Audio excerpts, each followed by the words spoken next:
హైదరాబాద్తో జరిగిన మ్యాచ్లో 25 పరుగుల తేడాతో ఆర్సీబీ జట్టు ఓటమి పాలైంది. ఈ మ్యాచ్ అనంతరం తమ ఓటమిపై స్పందించిన పాప్ డు ప్లెసిస్ ఇలా చెప్పుకొచ్చాడు. మా బ్యాటింగ్ ప్రదర్శన చాలా మెరుగైంది.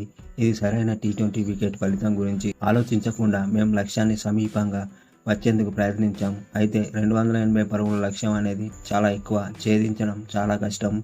ఈరోజు మేము కాస్త భిన్నమైన ప్రణాళిక, విభిన్నమైన కాంబినేషన్లో బరిలోకి దిగాం. మా ఆత్మవిశ్వాసం సన్నగిల్లిందనే విషయాన్ని దాచిపెట్టలేం. మా పేసర్లు దారుణంగా విఫలమయ్యారు. బ్యాటింగ్ విభాగంలోనూ కొన్ని సమస్యలు ఉన్నాయి. వాటిపై ఫోకస్ పెట్టాల్సిన అవసరం ఉంది. పవర్ ప్లే అనంతరం రన్ రేట్ తగ్గకుండా ఆడేలా చూసుకోవాలి. భారీ లక్ష్యమైన మా కుర్రాళ్ళు ఏమాత్రం వెనుకాడకుండా ఆఖరి వరకు పోరాడారు. మా కుర్రాళ్ళు పోరాడిన తీరు అద్భుతం. 30-40 పరుగులు బౌలింగ్లో అదనంగా ఇచ్చాం. ఈ ఫలితం గురించి ఆలోచించకుండా ఫ్రెష్గా బరిలోకి దిగేందుకు చాలా ముఖ్యం. క్రికెట్ అనేది మెంటల్ గేమ్. కొన్నిసార్లు మానసిక ప్రశాంతత కరువవుతోంది. గట్టి పోటీనివ్వాలంటే ప్రశాంతంగా ఉండాలి అని పాప్ డు ప్లెసిస్ మ్యాచ్ అనంతరం చెప్పుకొచ్చాడు.